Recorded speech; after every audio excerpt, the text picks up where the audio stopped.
Дэлхийн монголчуудын амжилт радио 88.3 долгион дээр сугаад харуулан сонсож буй эрхэм таны энэ өдрийн амар амгаланг дахин айлтгая. 7 өдрийн даваагаас баасан гарагийн цаг мөчөөд радиогийн 2 дугаар студиэс үдээ ачаар нэвтрүүлэг маань эрхэм сонсогч танд шуудурдаг. Яг Улаанбаатар хотод 12 цаг 13 минут болсон өнөөдөр 2025 оны 5 дугаар сарын 29-ний пүрэв гарагийн үдээ ачаар нэвтрүүлэг хайрын түүхээрээ хүрэхэд бэлэн болсон байна. Студид хөтлөгч Мөнхбат гэрлээ. За найруулагчаар Ган болдын ангараг нар айлж байна. За өдрийн мэнд хүргэе. За өдрийн мэнд. Нэвтрүүлгийн хамтран ажиллагчаар за амьдралыг тань хялбарчилж, ажлыг тань хөнгөвчлөх Mobi. За мөн та Японы нарыг найдвартай, баталгаатай аль биесны газраас навараа гэд Bridge Motors тогтохын дэд Tokyo камертай садраараа хамтран ажиллаж байгаа. Баярлалаа. За өнөөдөр бол хайрын түүх ярьдаг өдрөө. Алдартай хосуудын хайрын түүхийг пүрэв гараг болгон үдээ ачаар танд хүргэдэг. За өнөөдрийн хайрын түүхийн эзэд бол Холливуудын Цэнхэр нүдэн гэдэг хочтой алдартай дуучин, за магадгүй олонний батлагдаагүй ч гэсэн олонний яриагаар бол Италийн маф буюу гимтэргийн ертөнцийнхний гар хөл утсан хүүхэлтэй байсан ч гэж шүүмжлүүлдэг Америкийн алдарт жаз дуучин Фрэнк Синатра болон за энэ Фрэнк Синатрагийн эхнэр болох маш их дуйлаан шуугантай хайрын эзэдийн талаар ярих болно. За гэрэлсэн бүсгүй нь бол тухайн үеийн Холливуудын секс бэлэг тэмдэг үнэхээр сайхан бүсгүйчүүдийн нэг байлаа. Гэхдээ үнэхээр гоё хүүхэн байна. Угсаа юун дээр нөгөө нэг Шавшенкаас оргосон дээр ингээд хүүхнүүд өгдөг штэ ингээд нөгөө нэг шоронд нь ээлжлээд тийм. тэгэхэд авагарднер орж ирдэг байхгүй юу? Яг ингээд Мерлин Монро авагарднер гэдэг ингээд ээлжлээл яваад байдаг эднэр. Тэгээд ерөөсөө нэгэн цаг үед үнэхээр бүх Холливуудын хамгийн сайхан бүсгүй байсан. За тэгэхээр өнөөдөр ер нь бол юу гэдэм байлээ штэ. Одоо энэ Фрэнк Синатрагийн амьдралд юухаасаа ингээ бүр томшгүй бараг ингээ тоологдохгүй заяа.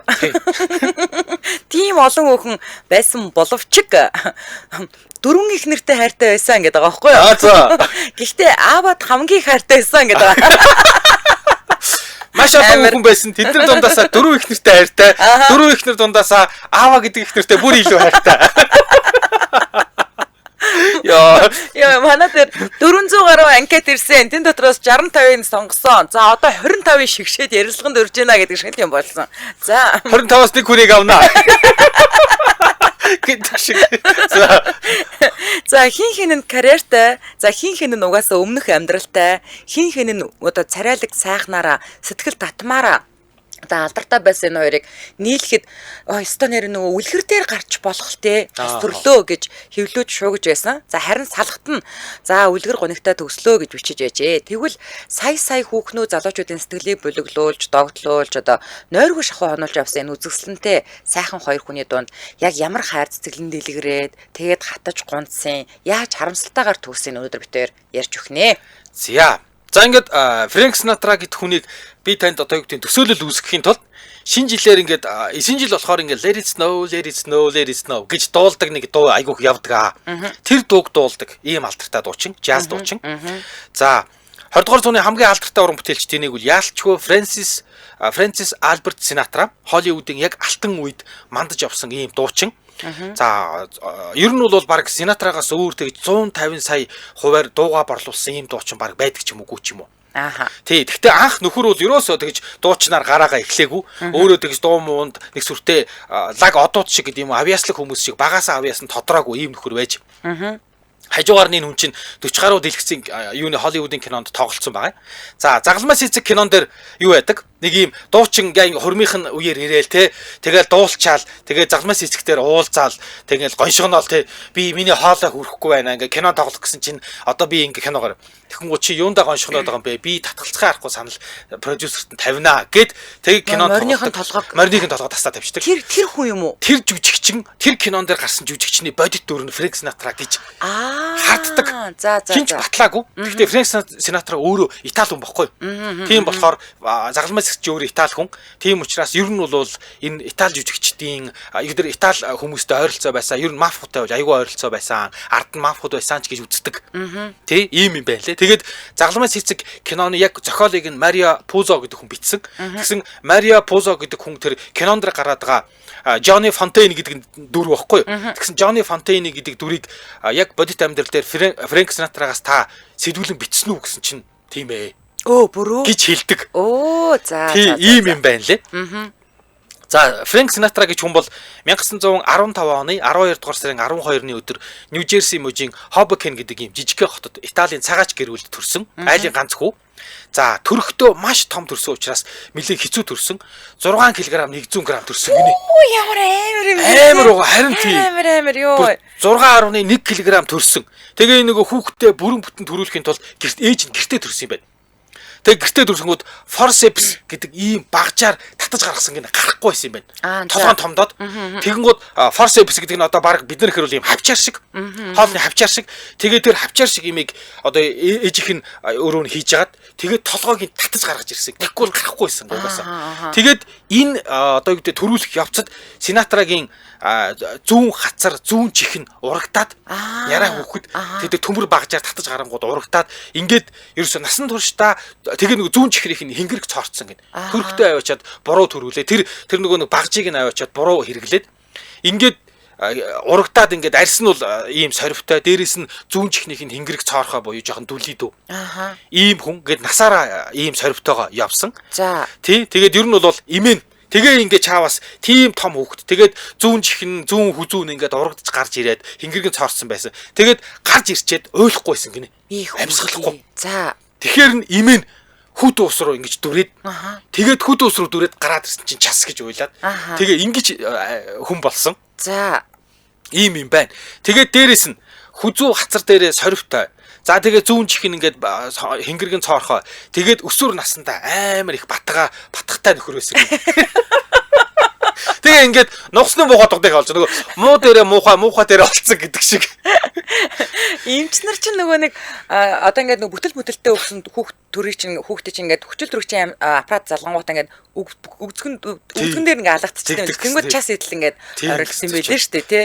Нэг тийм зочроо өгсөн юм байл да хүүт уусан дурч. За ээж нь бол их тийм ууртай, гал цогтой, ийм одоо гэдэг гал алуу, ийм дайч имхтэй байсан гинэ. За тий тэгээ ээж нь ер нь бол нэлээд тийм ширүүн дөрөн хүүгээ ухаалтан цогчдөг байсан. Ямар амар ганц хүүтэй мэдээж италичууд бол айгүй гэр бүл төвтэй хүүтэй үнэхээр хайртай. Тэгтээ ингээ нөгөө дүрс гэж ууралдаг нэлээд тийм ширүүндүү имхтэй байсан. Тэгээд үе хүүгээ ингээ муужиртал алгадчихдаг байсан. Ийм тэгсэн хэрнээ өөрөө энэ имхтэй маш сүүхэтэй гүйлгээ ухаантай ийм хүн байсан гэж байгаа. Тийм болохоор тэр хавьда өөрөө ямар ч боловсралгүй Итали имхтэй байжж хүмүүстэй уулзаж гүйсээрэн байгаад сургуульд ороод их баригч болоод их баригч болоод тэгээд сайндаа чвшээ их баригч болонгуудаа католик шашинтай октоудад жирэмсэн болцсон октоудад нууцаар өр хөндлөж мөнгө олдог байсан. За. Аав нь болохоор хөнгөн жингээ боксч байсан гин.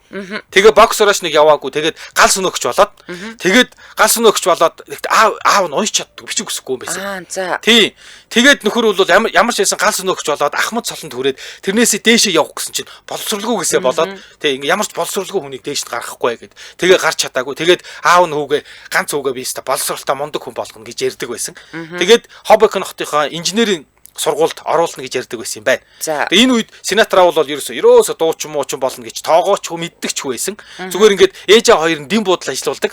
Тэгэнгუთ тэр дэм буудлаа ажилуулдаг үеэр нь хичээлээс тарж ирчээд даалгавраа хийж байгаа. Тэгээ хүмүүс өөдөд байх гэхээр хүмүүсийн өмнө дуулж өгдөг байсан юм байна хүүхд байхдаа. Тэгээ нөгөөдөл нь заримгны мөнгө гэж задгаа мөнгө өгдөг.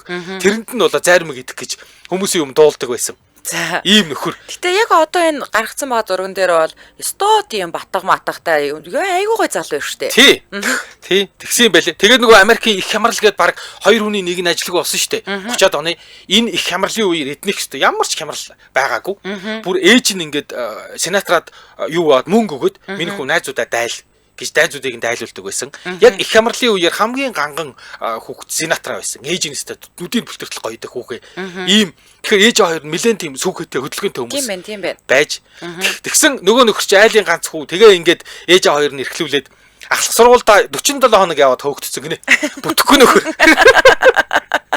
Тэгээд ингээд сургууль гисэж явж арай гэж ахлах сургуулаа төгсөөд Дрекийн бизнесийн сургууль гэдэг ингээд коллежид ороод дүнгэж 11 сар яваал тэгээд дахиад сургуулиасаа хөөгдсөн. Энэ өстө бүтэхгүй юм байна гэ. Тэгээ хөөцсөн. Тэгээ сүүлдээ нөхөр сонин түгээж ингэж нэг юм хоолоо олж иддэг байсан. Тэгээ ингээ нөгөө нэг тамхи өгвөл би дуулъя гэдэг ингээ хүмүүсийн өмнө гудамжинд ингээ мөнгө байхгүй хоолоо олж идэхийн тулд мөнгөний төлөө дуулж агаад Тэгээд сүүлдээ бүр за ээж дээрээ л очихгүй бол би ер нь яг турж хөхнэ гэд. Тэгээд ээж дээрээ очсон чи ээж нь чи надад Итали аялгаа заасан.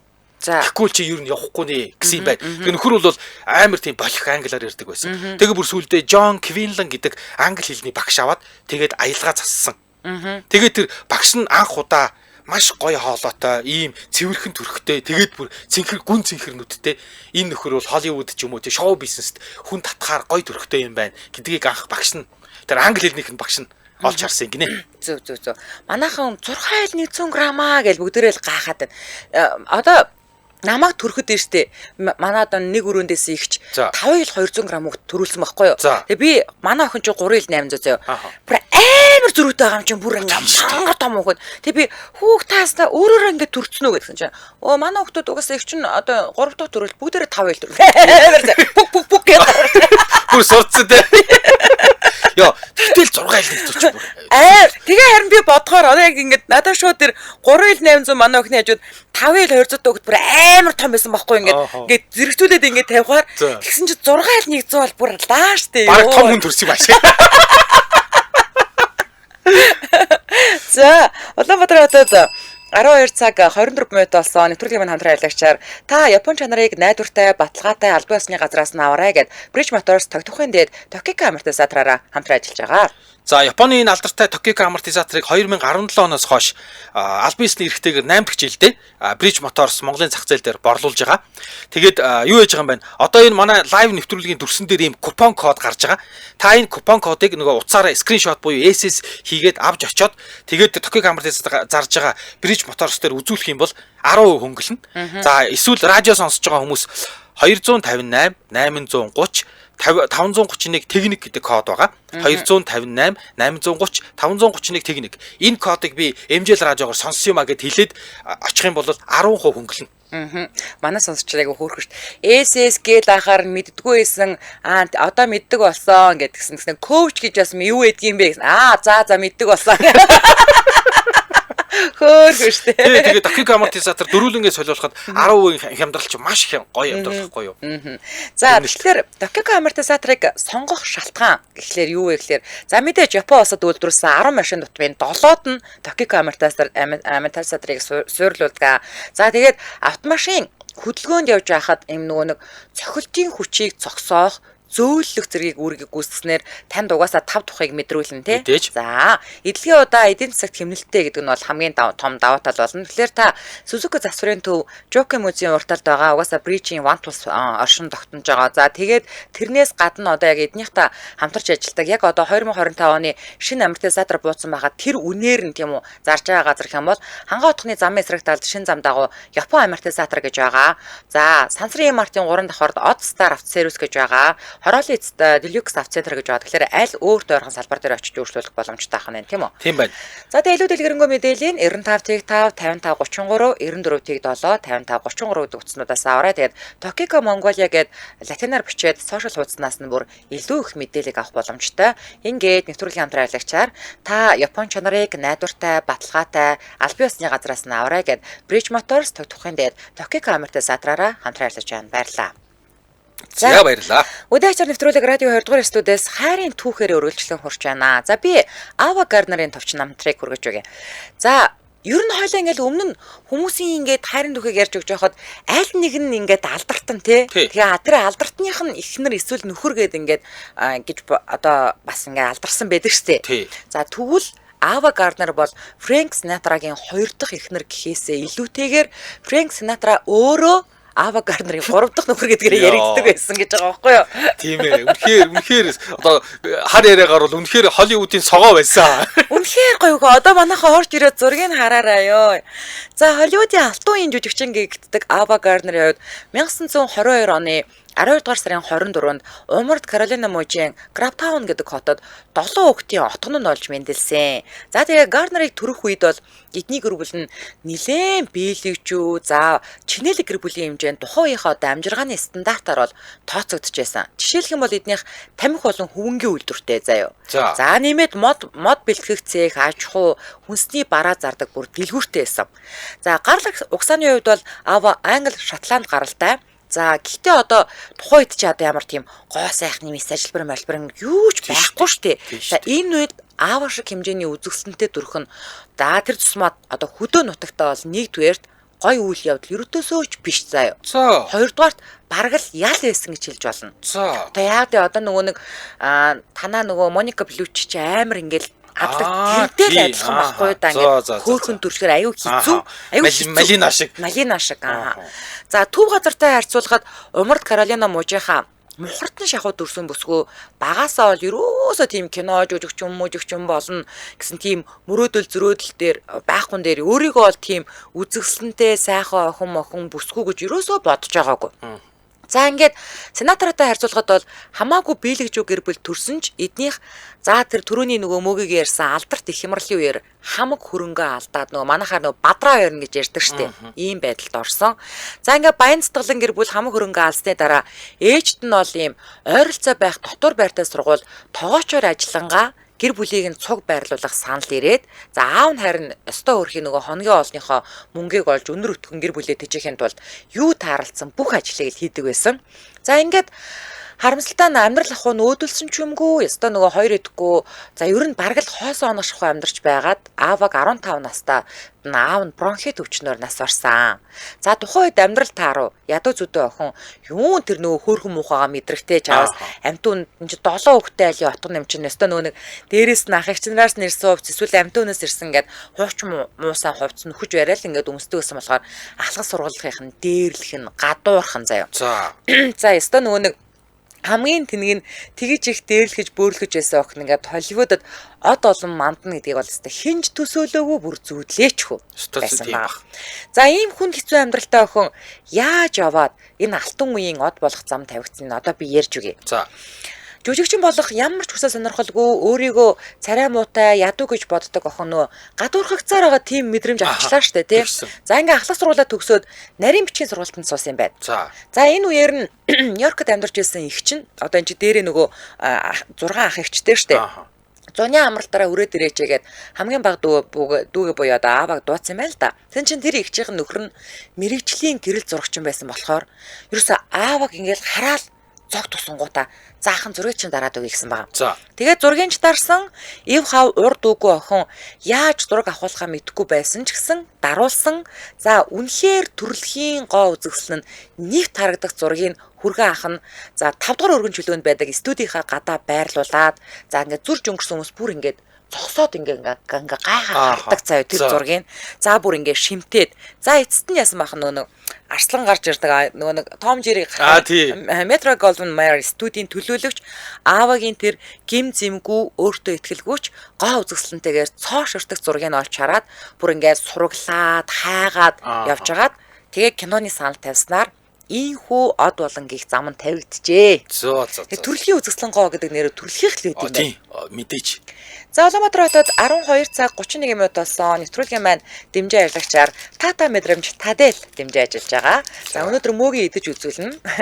1936 оноос эхлэлтэй Тадел Баран шоколад нь Туркийн алдартай амттны брэнд бөгөөд гол одоо орцсон дээд зэрэглэлийн ойн самар болон цэвэр шоколад ерөөсөө тэгээд болоо. За учир нь транстос өнгө оруулагч хадгалах бодис агуулаагүй. За Тадел шоколад 6 дугаар сарын 1-ний дуустал Эхлэлгүүрийн уртлын фантами үзэсгэлэн худалдаанд амтлагаа худалдаа хийж байгаа шүү. Тэгэхээр та амталж үзээд баяраарч энгийн өдрөөрч хүүхдүүдтэй чанартай амттангийн сонгорой. Утас 7585 66 66 7585 66 66. За ингээд нэвтрүүлгийн дэмжээ явуулагч Тата мэдрэмж Тадел баярлаа. За баярлаа. За энэ хоёрын танилцсан түүх. За 1950 он. За Ава Гарднер ч мандцсан байсан, сенатор ч мандцсан байсан.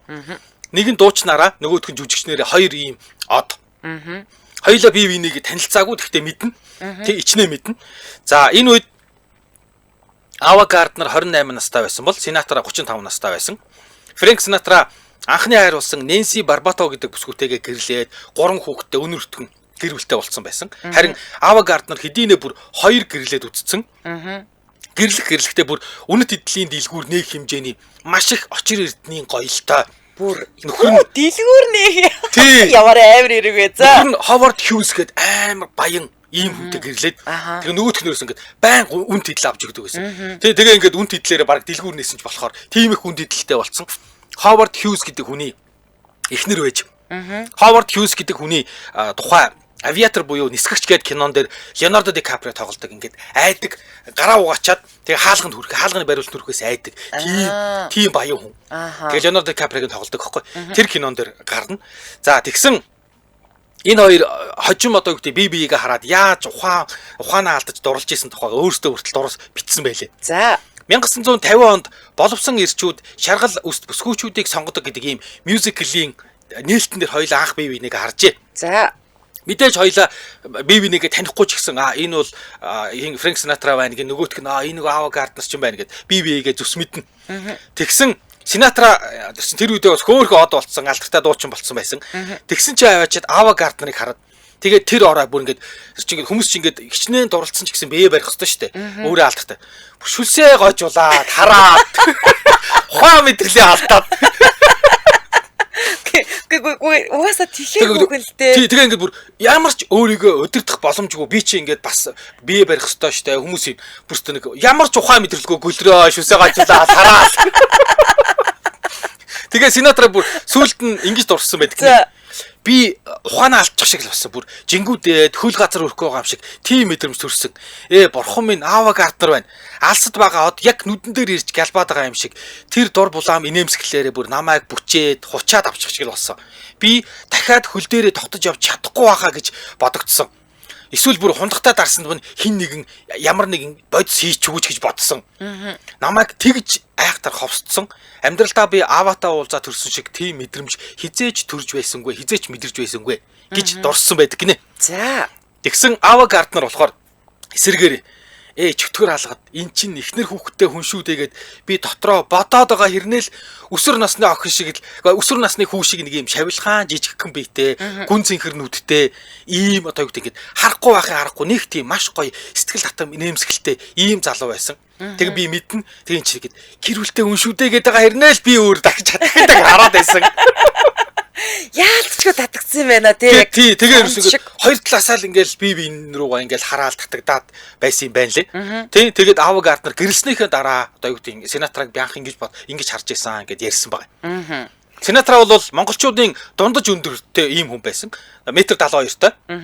Тэгсэн хэрнээ Холливуудтай бол жижиг баг өсвөр насны хүүг шиг Холливуд ч дандаа 2 метр эрттэй залуучууд гой залуучууд кинонд тоглодог. Тэгэнгүүт харин хаа очиж Ава Гарднер ч гэсэн өөрөө тийм өндөр бүсгүй биш байсан. Ер нь бол энэ хоёр эхнэр нь Ава Гарднер 168, Синатра 72 байсан. Яг л одоо манайхны бол дундаж юм байна тийм. За ингээд би биедээ бүр ухаангуу дурлаад татагдсан Холливуудын мандаж яваа хоёр цууд тавхсын скандал 1950 оны тэр нэг шөнөөс эхэлсэн. За ингээд шар хэвлэлс нүдэж эхэлсэн. Нүдэхдээ аягүй сонь Синатра руу юу ч бичээгүй. Синатраг юу баг үлгэж аваагүй. Ава Гарднер руу дайрсан. Эмэгтэр нь. Тий өстө энэ муу Ава Гарднер бол гэр бүл сүйтгэгч ч юм уу гэр бүл сүрүүлэгч ста нэг наадах хүн чинь гэр бүлтэй те ингээ хүүхэд шуухтай штэ ста нэг явталтай хүүхэн ингээ зүгээр Ава Гарднер гэсэн балбаж өгсөн. Угаасаа тэгтээ ингээд эрэгтэй хүнийг одоо жишээлбэл ингээд өөрөөсөө 80 дүү хүүхэн аваа суучихад юу ч хэлдэггүй мөртлөө эмэгтэй өнрүүлтэй хараад. Ер нь тэгдэг шүү айлч үсэн. Айгуу сонин. Эрэгтэр үн дайрахгүй хэрнээ эмэгтэр үл дайраад байдаг ч юм уу өстө гэр бүл хүмүүс л. Яг үнэ. Тий. Тэгээд ер нь бол ингээд нийтээрээ ингээд Ава Гарднерыг Синатраг ч гэсэнтэй ингээд ста нэг гэр бүлтэй байж ажин ста нэг завхаа зайдаг юм гээд тэгээд гэхдээ энэ хоёр ерөөсөө тэрнээс болоод одоо юу гэдэг энэ дурлалтын зогсохоор хэмжээнд бол байгаагүй тий аль хэдийн шатаад дэлбрээд одоо юу ч ярьсан тоогоорг болсон байсан хоёлаа ямар сандаа эннийх нь илэрлэн Фрэнк Синатрагийн тоглолтыг Ава Гарднер үзэх гээд ирж байгаа. За бүгд ингээд бүр орилсон гэж байгаа байхгүй. Муу шолмос минь ээ, те муу гэр бүл хүмүүлэгч минь ээ. Одоо манайхаар бол муу банзал минь ста чи юм уу яах гэж ирж байгаа юм ирж байгаа. Тэгж хахад нөхөр шууд хүмүүсийн дундуур тэгэл ингээл өөрлөг хүмүүс орилж байгаа шүү дээ. Тоогч шууд ирэл хүндэтгэлийн сонтол дээр суугаад хайртай залуугийн тоглолтыг үзсэн байна. Яа нэрээ за. Тэгэхээр Ава Гарднер өөрөө ч гэсэн үнэхээр өөртөө итгэлтэй дайчил хүүхэн байсан юм шиг. Тийм байна, тийм байна. Тэгээд энэ хоёр чинь яг ингээд гэрлэх суух дээрээ майшуул гэсэн байж тээ. Хүмүүс одоо нэг фэйсбүүк дээр бичдэг шүү дээ. Хүмүүс юу гэж хэлгүүл яг үндэ хамаагүй. Нөхөр бол тэрнээс биш олонний хил амнаас айсан бол тоглолтыг үзэхгүй шүү дээ. Надад юу ч наалтгаа болсон гэж явсан байж тээ ер нь. Хараалгуулаад зүгээр тоогч сууж ирээрээ сууц тоглолтын нэрээс үзсэн. Тэгээд яг ингээд гэрлэх болсон чинь зарим их сурвалжаар бол сенатор өөрөө яг үнэ хэлэхэд ингээд нэг тийм яг ингээд нэг тийм гэрлэх гэж одоо юу гэдэг тэмүүлэхгүй байсан юм шиг байна. Хин зарим их сурвалжуудаар бол эхнэр сенаторыг ихнэр салахгүй байсан. Би салахгүй гэд салахгүй байсан юм байна л да. Тийм нэр ямар гоё хүүхэн бэ. Бүр ингээд би чи эмэгтэй шүү дээ гэсэн мөртлөө ингээ хараал баймаар заяа. Үнэхээр гоё хүүхэн байна. Тэгээд ямар ч байсан ингэж байгаа. Тэгээд юу яасан? Энэ хоёр ингээд авагардер нь гэрлэх гэсэн юм л хоёлоо гэрлээгээд тэгсэн чинь сенатораа нэг л хичээж өгөхгүй байгаа гэсэн санагдахаар нь сенаторыг хардуулах га дургуун хүрээд тэгээ нэг авагардер чи Испани руу зураг авалтанд явцсан юм кино зураг. Тэгээ зураг авалтанд явангуудаа тэр үеэр бухтай тулалддаг ийм алуухан одоо испанчууд амар халуунцтай ийм Испани нэртэй одоо ингээд гадуур орж гараад ингээд тэгээд албаар тооцоолно шүү дээ. Дорхноо ингээд шуугаан гарна гээд тэгээ хардуулах гад Испани залуутай бүр ингээд тэнцэн амргийн харилцаа тогтоолоо мохтоолоо гэж баахан шуугуулад. Тий. Тэгээд нөгөөх нь дорхноо тэгээд тэрийн нэг хин Фрэнк Синатра Америкт байхдаа мэдчихгүй сонингоос тэгээд сэтгэлээр унаад. Тэгээ Фрэнк Синатра бүр 2 удаа өөх гэж үдсэн гинэ. Бүрөө. За ингээд аав намайг хайчлаа. Би үхий өстөнө. Нэг удаад нь ингээд бүр ингээд 100 руу толгоогоо чих гэсэн гинэ. Өөчтөө. Гас орж үхнэ. Тий. Тэгээ нөгөө найзууд нь ингээ арай гэж хайгуу болгоод тэгээд чи ингээд аваа ингээ тийм гоё халуухан Испани залуудаа уулзчлаа. Одоо намайг хайцсаастаа нэг би яах гэж юу яваа гэл. Яа Испани явуулваа гэд. Тэгээд байж яснаа дахиад сэтгэлээр унаад нөгөө сонио харахаар л нөгөө ингээл авагардер ийм халуухан залуутай ингэж болцож гэл. Тэгээ сонио хараад сэтгэлээр унаад тэгээ нөхөр бүр найзынхаа гэрт суцаа ханах гэж байсан. Яана. Тэгээд найзууд нь хүчээр барьж аваад болоо тий ингээд. Тий. Тэгээ ер нь бол за үнэхээр хайртай юм байна. Үнэхээр ухаангууд оролцсон юм байна. Тэгээ сенатраас та нөгөө найзууд нь ч гэсэн авагардер руу холбогдоо тий. Энд чи сенатраа чи үхлээ амиа хорлоо бүр 2 удаа үхэх гэж үзлээ. Чи ирээч гэд. Тэгээд авагардер ч гэсэн ер нь бол тий айхтар тий ингээд сенатраг л хардуулах гэж л тийм комбинац хийсэн шүү. Мөөг яг 100 руу толгоогоо хийж яхад нь хажууд нь байжсэн. Яа. Мөөг бараг бодсон юм шүү. Яа. За хамтран аялагч ярьчаад би гоё гэрлэлтийг ярьж өгье заяа. За Улаанбаатар хотод 12 цаг 40 минут болсон нэвтрүүлгийн хамтран аялагчаар амьдралыг тань хялбарчилж, ажлыг тань хөнгөвчлөх MobiAI хамтран ажиллаж байгаа. За Mobicom application ажил амьдралынхаа олон талбарт одоо юу гэдэг Mobicom application-ыг та ашигладаг бол одоо хүн болгон ChatGPT ашиглаж байна тий AI. Гэтэл Mobicom өөрийн гэсэн MobiAI та болсон юм байна. За. Тий. Тэгээд одоо бол би ер нь мэдэхгүй энэ AI байгаагүй бол өмнө нь яаж ажиллаа гэдэг үсийг имэйл юм шүү дээ. Тий. Тэгээд та тэр нэг Mobicom-ийн аппликейшн руугаа ороод тэр AI руу н ороод тэгээд энийг ингээ янзлаад өгөөч. Эсвэл надад ийм юм олоод өгөөч. Ингээд өгөөч гэд ингээд өгдөл даалгавар өгнө. Тий. Тэгэнгүүт тэр даалгавар чи маш сайн бэлтгэж өгнө, контент бэлтэж өгнө, таны төлөвлөгөөг гаргаж өгнө, танд мэдээллүүдийг ингээ шүүгээд гаргаад өгнө. Тий. Тэгвэл одоо ерөөсө MobiAI-г хувийн зөвлөгчгээ, найзшгээ, багшгээ ашиглаад цаг хэмнээд бүтээмжээ нэмэрэл гэдэг ам шүү дээ ер нь тий. За. Бүр контент бэлдэж өгөх юм байна. Төлөвлөгөө боловсруулж өгөх юм байна. Мэдээлэл чинь нийтгээд алдаа гэж шалгаад өгөх нь байна. За бүр илүү боловсронгуй найруулга сайтай болгож өгөх нь байна тий. За. Манай хүү бол энэ AI-г бол зүгээр алж ийл шүү дээ. Асуултаа бэлдэж байгаа тий. Энийг гоё харагдуулаад өгөөч гээл сарх нөгөөт нь бэлдээд өгсөн чи. Энэ хараа би үстэй алж байгаа өстэй гэж. Манай охин биш үү те. AI-аар ингээд нэг бас нэг ерөөсөө AI-аар ашигладаггүй байжгаад ганц даалгавраа AI ашиглаад хийсэн чинь нөгөөтх дээр нь ядчихэд л ийм ном ашиглав гэсэн юм байна л да. Гэсэн чинь тэр номных нь багш нь заяа. Багш нь энэ ном тэр нь ядчихэд л өөрийнх нь сургуулийн багш байж таа. Тэгээ багтсан юм шүү. Тэгээ юм асуухаар би AI ашигласан гэж хэлж болдгоо. Тэгээ эргүүлээ ярих гэхээр мэдхгүй. Нэр ганц удаа ашигласан ч балаа юм болсон гэж ирсэн шүү дээ. За тэгтээ яг нэг талаараа ер нь бол үнэхээр одоо техник технологи хөгжөө сайхан болж байна дөө тий. Тэг хүссэн хүсээгүй энэ AI-г бүгдээрээ ашигланаа. Өөр арга байхгүй энэ чинь ингээд далайн давуулгаш төрлөг ороод ирж байгаа юм чинь. Яг үнэ. За тэгээд 5 дугаар сарын 31 хүртэл буюу маргааш хүртэл өдрийн лимит заалгүй ашиглах боломжтой MobiAI үйлчилгээнүүдийг таас үнэгүй ашиглаарай гэсэн байх шүү. За Mobicom-ийн дугаараас бол 2222, өөр операторын дугаараас бол 1822 гээд лавлаарай. За ингээд нэвтрүүлгийн хамтран аялагчаар энийг тэгээд MobiAI ингээд нийлүүлээд би mobile гэж уншин штэ нэ. MobiAI. Амьдралыг тань хэлбэрчилж, ажлыг тань хөнгөвчлөх MobiAI хамтран ажиллаж байна. Баярлалаа. За баярлалаа.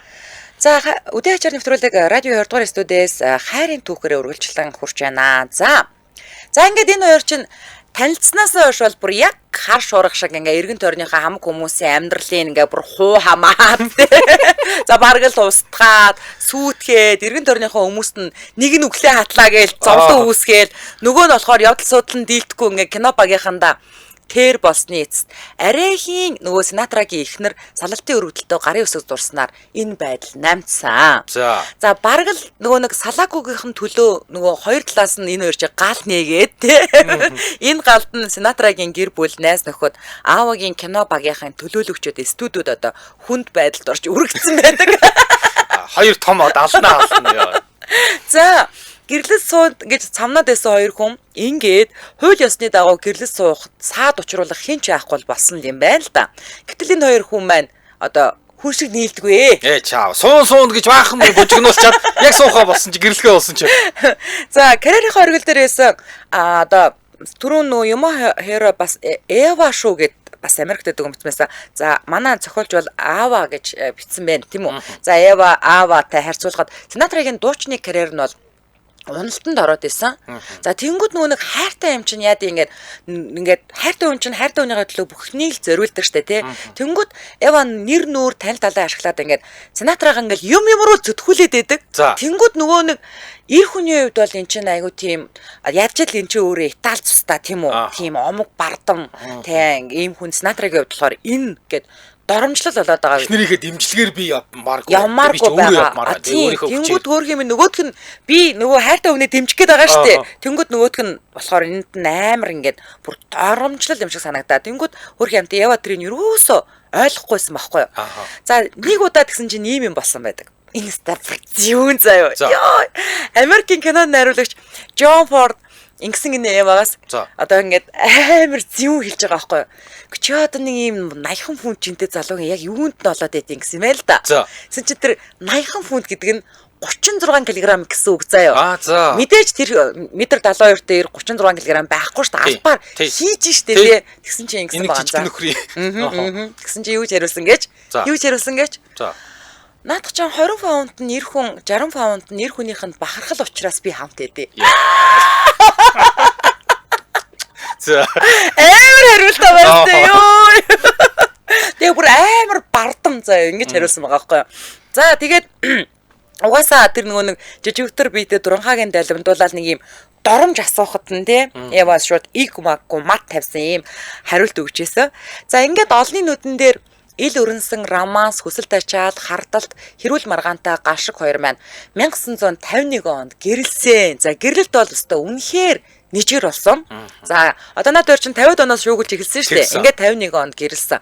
Хэвлүүд одоо л бидний тухаас өрөөр бичгээ болох нь дээ гэсэн чинь өөртөө гэрлээл маргаашнаас нь олны өмнө өстой манайхны ярьдгаар нохоо хахаараа дуудалцаал хэвлэлээр гарч эхэлсэн.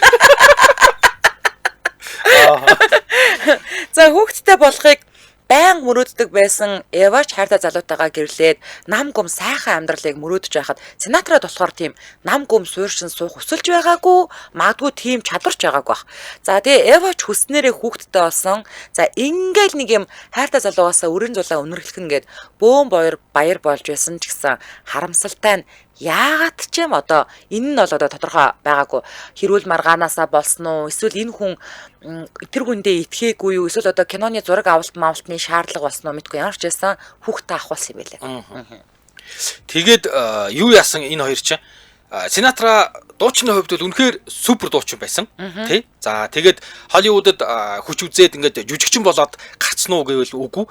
Зүгээр яг юу байсан? Холливуд руу ороход нэрээ Синатрад Ава Гарднер буюу Эва Гарднер ихнэр нь үнэхээр том нөлөө үзүүлсэн гэж үздэг. Тэгсэн 1953 онд Оскарын наадмаас шагналт хүрч байгаа байхгүй юу? Эндээс үрд мөнх рүү гэдэг кинонд Синатра тоглоод тэндээс нь Оскар авч байгаа. За. Тэгэнгүүт Оскар авсан энэ кинонд тоглуулахын тулд Ава Гарднер Холливуудад өнцгөр өстэй бүх танил тал нөөц бололцоо хүч чадлаа ашиглаж нөхрөө зүтгүүлсэн. Тэр кинонд тоглуулах гэж. Тэгээд энэ хоёр ер нь бол иймэрхүү нэг тийм ажил хэргийн хувьд ч хамтрал байсан шиг гал халуун дурлалж байсан шиг энэ хоёрын гэрлэлт. За ингээд Ава Гарднер 2 удаа жирэмсэн болсон. Гэхдээ хоёулын дээр нь яагаад ч юм хүүхдээ өргөн дүүлсэн байдаг юм байлээ. За. Тэгээд зүгээр яг нарийн юунаас усна мэддэхгүй магадгүй студийн гэрээ байсан уу? Жүжигчид бол маш хатуу гэрээ те. Гэрэлж болохгүй, сууж болохгүй гэдэг. Тийм болохоор студийн гэрээ байсан юм уу? Продюсерийн дарамт байсан юм уу? Эсвэл Синатра өөрөө хүүхдээ болмооргүй байна гэсэн юм уу? Эсвэл хүүхдээ болох хугацаа болоогүй ч гэсэн юм уу?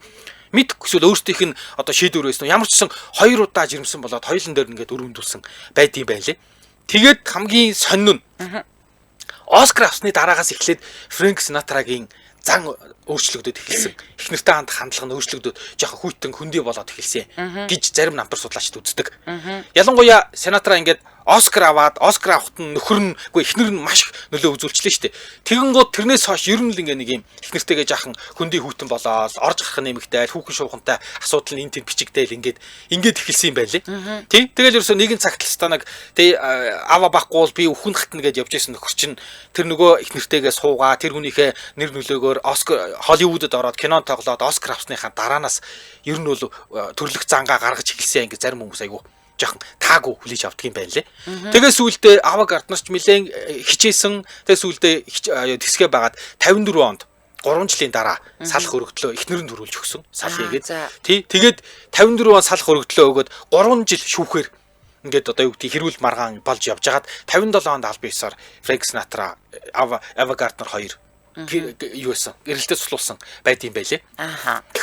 Тэгсэн чи яг ингээд Синатра өөрөө дайлж байгаа ч одоо юу гэдэг ингээд эхнэрээ тоохгүй байж мааж яснаа яг салах болсон чинь Синатра би чамаа салахгүй гэдээ уйлж унжаад тий надаас битгий салаач гэдэг. Тэр үед бол эхнэр нь одоо болсон би аль хэдийн шийдвэрээ гаргацсан ингээд Синатраг ёстой Синатра дахиад эргээл уйлж унжаал би чамаа салмааргүй намайг уучлаач гэдэг. За гэхдээ угаасаа яг тэгээд салсныхаа дараа ч гэсэн Синатра заяа ингээл сэтгүүчдэд бол амлалтны Эвагаа л ярьдаг байсан. Нөгөө талд салалтынхаа шархаа нүхэнд бол Эва өдөр шөнөгөө шоудаад ууж идээд бүр дийлдэхэ байсан. Тэгээд яалтчгүй би эндээ үнэхээр хайртай байсан гэвэл хайртай байсан. За тэгээд эцэст нь юу яасан баа? Энэ бухта тулалдагчийн дүр бүтээхээр болоод би энийг бүр зохиолчоосоо бүр дахин лавлаж асуусан. Эмэгтэй хүн бухта одоо тулалдагчийн дүр бүтээхээр болсон юм уу гэсэн чинь тийм ээ гэсэн. За тэгээд зураг авалтаа хэлгэж байхдаа нүүрэндээ бухаар мөргүүлээд бүр нилээд хүнд гимцсэн гинэ. Тэгээ гимцэн даруйда нөгөө салсан ч гэсэн нөхөрлөгөө уйлж унжаад ярангуул Синатранс бүх ажлаа хаяад нисэж ирдэм байгаа сте. За тэгээд салсан мөртлөө нөгөө эхнэрээ тайтгаруулаад өстой нөгөө шархан найнтал хамт байсан байгаа. За энэ шарах Эвагийн гадаа төрхнөөс гадна сэтгэл зүйдэн ч гэсэн үнэхээр том нөлөөсөн гэж үздэг юм байлээ. Тэгээ нөгөө нэг урдны гоо үзэсгэлэнгээ алдсан гэдэгтээ бүрэн итгэсэн жүжигчин бүсгүй дахин кинонд тоглохоос ер нь л цааргалдаг болсон. Гэтэ тоглосон л доо. За харин Синатрагаас хойш хүнтэй суухаас үргэлж татгалцсан. За амьдралд нь гарч ирсэн ирчүүдэд бүгдд нь Фрэнк Синатра шиг гэдэг хүн миний биеийн дотор байсан бүх одоо тэ сэтгэл зүрхээ маань ингээд аваад явсан учраас одоо надад бусдын ихнэр болоод ингээд тэ тань чамд ингээд гаргах сэтгэлжүүлдэггүй миний зүрх сэтгэлд ер нь зай байхгүй, орон зай байхгүй гэж ийм хариултыг өгдөг байсан. За үнэхээр ч 1990 онд 60 энэ он нь энэ ч одоо хэд 22 онд төрсөн чи 90 онд 67 настай байхгүй л үү? Зүг билүү? Мэдгүй. За он дээр нь адаа гарсан байж магадгүй шүү. 67 наснда таалал төгсөх хүртлээр Эва Гарднер хүнтэй хамт амьдраагүй. Тийм үү? Тийм. Харин нөгөө талд Синатра бол жүжигчин Мяфрау Барбара Маркс гэмэд хоёрч бүсгүүтэй гэрэлсэн. За ингээд 1998 онд 82 наснда таалал төгсгөхөө өмнө ч Эвагийн амьдрал утгагүй байлаа гэж. Тэгвэл энэ 98 онд энэ нөхөр 82 настайсан бол 90 онд 67 настайхан зүв юм бэлгүй дээ. Хоёрч буруу он бичнэ гэж байхгүй лгөө. За 82 наснда таалал төгсгөхөө өмнө ч гэсэн Эвагийн амьдрал утгагүй байлаа гэж сэтгүүлчдэд ярьсан ч гэсэн одоо хадгалагдсан үлдсэн байт юм байна. Сони тэгвэл тэгээд хоёлаа л зайлвал энээс хойш ерөөсөө л бие биентэй хайртай л байгаа гэсэн юм байна тий. Тий. За энэ үрээд 2025 оны 5 дугаар сарын 29-ны Пүрэв гарагийн үдээчээр нэвтрүүлэг радиогийн 20 дугаар студиэс хайрын түгээрээ шууд хүрээд өндөрлөж байна. Нэвтрүүлгийн маань хамтран аялагчаар амьдралыг тань хэлбэрчилж, арилыг тань хөнгөвчлөх Mobi AI. За мөн та Япон чанарыг найдвартай, баталгаатай аль биесны газраас нь аваарай гэд Bridge Motors тухайн дэд Tokyo Amortis затраараа хамтран ажиллаа. Баярлалаа. За баярлалаа. Дэлхийн монголчуудын амжилт радио 88.3